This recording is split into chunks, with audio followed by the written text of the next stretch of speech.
Perang tak dapat diramalkan, kemenangan tak dapat ditentukan, tak ada gunanya tergesa-gesa. Demikianlah Yudhistira terus-menerus berusaha menenangkan saudaranya yang lebih muda. Atas nasihat Begawan Abhyasa, Arjuna pergi ke gunung Himalaya untuk bertapa, memohon untuk diberi senjata-senjata baru oleh para Bathara. Ia minta diri kepada saudara-saudaranya dan Dewi Drupadi. Dewi Drupadi berkata, "Dananjaya, semoga engkau berhasil menjalankan tugasmu. Semoga Bathara memberimu semua yang diidam-idamkan ibumu."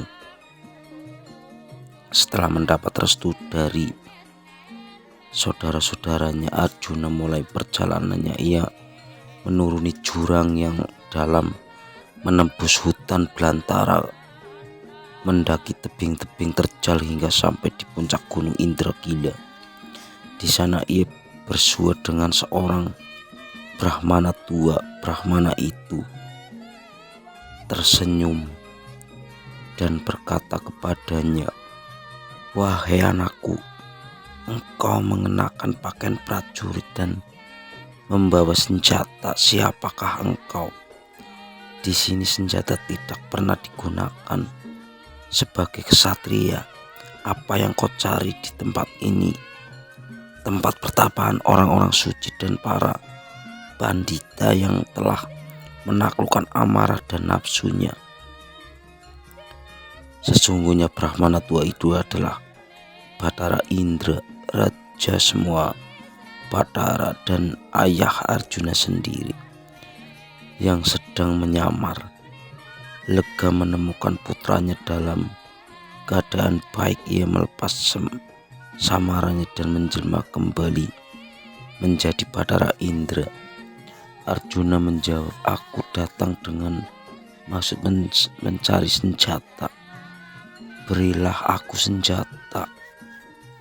Bathara Indra berkata, "Oh Dananjaya, apa gunanya senjata? Mintalah kesenangan atau carilah tempat yang lebih tinggi di dunia ini untuk bersenang-senang." Arjuna menjawab, "Wahai raja segala dewata, aku tidak menginginkan kesenangan atau dunia lebih tinggi. Aku datang ke sini meninggalkan saudara-saudaraku di hutan. Aku hanya menginginkan senjata." Mendengar Bathara Indra menyarankan, "Pergilah bertapa. Pergilah bertapa, karunia Bathara Siwa yang dewata bermata tiga. Semoga engkau dikaruniai senjata mahasakti."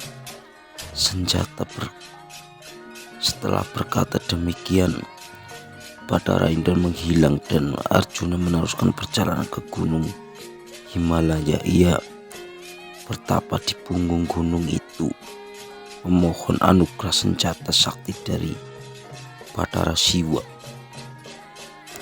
Ketika Arjuna sedang bertapa, datanglah Bathara Siwa dan Dewi Uma ke dalam hutan itu dengan menyamar sebagai pemburu. Mereka berburu dengan rebut seekor babi. Hutan lari kalangan kabut menuju tempat Arjuna bertapa.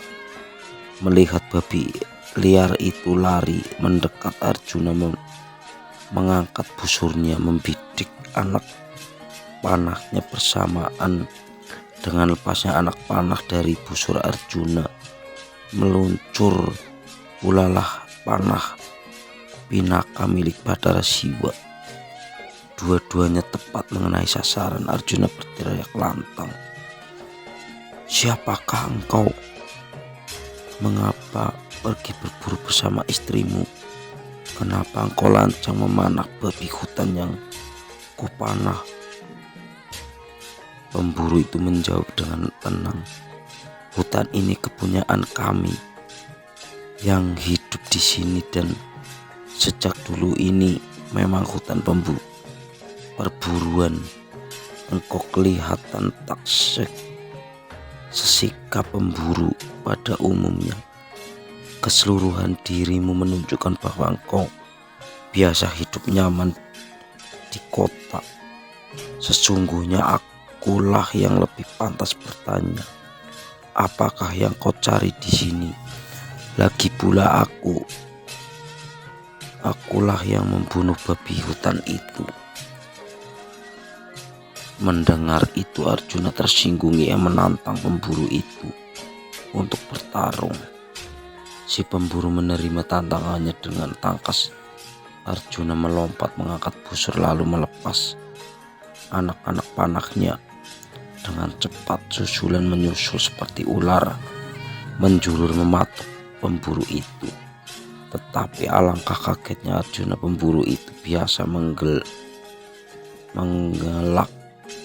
dengan mudah ibarat air hujan jatuh di pasir. Semua anak panahnya lenyap, tak terbekas. Ketika anak panahnya habis, Arjuna menggunakan busurnya untuk menyerang, tetapi pemburu itu menepis sambil tertawa. Kini Arjuna tak punya panah dan busur lagi. Ia heran melihat pemburu sederhana yang sakti luar biasa itu. Arjuna menghunus pedangnya lalu menikam pemburu itu beberapa kali. Bukannya pemburu itu terluka, malah pedang Arjuna yang patah berkeping-keping. Arjuna tak punya senjata lagi, tetapi ia terus melawan. Tiba-tiba pemburu itu menyambar, memegang erat-erat dan mengikatnya dengan rantai besi hingga Arjuna lemas, tak bisa berkutik lagi. Dalam keadaan tak berdaya, Arjuna mengheningkan cipta dan memohon kepada Bathara Siwa. Seketika itu muncul seleret cahaya berkilat dalam jiwanya, dan tampak oleh sosok Bathara Siwa, Arjuna tersadar pemburu itu adalah Bathara Siwa yang menyamar. Maka ia segera bersimpuh dan menyembah, mohon ampun atas kesalahannya yang tak disengaja. Bathara Siwa mengampuninya dan mengembalikan gendewanya dan pedang Arjuna. Dalam perkelahian dengan Bathara Siwa, badan Arjuna berulang-ulang bersentuhan dengan Bathara Mahasakti bermata tiga itu. Karena itu tampak setahunnya ia menjadi lebih kuat dan cekatan seharusnya kali lipat. Sebelum kembali ke kayangan, Bathara Siwa menghadiahkan pusaka senjata sangat ampuh sambil berkata, pergilah ke kahyangan dan temui ayahmu Bathara Indra untuk menyampaikan kehormatan dan damar baktimu kepadanya. Setelah berkata demikian, Bathara Siwa pun lenyap dari pandangan. Sesaat kemudian, Matali, pengemudi kereta Bathara Indra, menjemput Arjuna untuk dibawa ke kerajaan para Bathara.